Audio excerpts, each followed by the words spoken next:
आणि त्या बातम्या विस्तारानं बघूयात। एक महत्त्वाची बातमी आहे। वाकड्या नजरेनं बघाल तर चुन चुन के मारेंगे। भाजप आमदार नितेश राणेंनी हे वक्तव्य केलेलं आहे। तुमच्या मिरवणुकीमधून एक जणही सुखरूप घरी जाणार नाही, हिंदू अंत करतील असं नितेश राणे म्हणाले।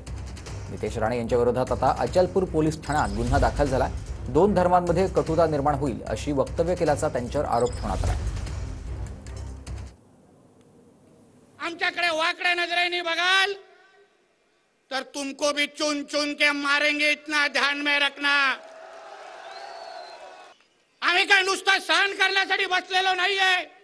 जे गणेश चतुर्थीला झालं तेच अगर नवरात्राला अगर कोणी करायचा प्रयत्न केला तर तुमच्या पण उरूस आणि ह्या जुलूसचे काही ईदच्या मिरवणुका वर्षभर निघतील।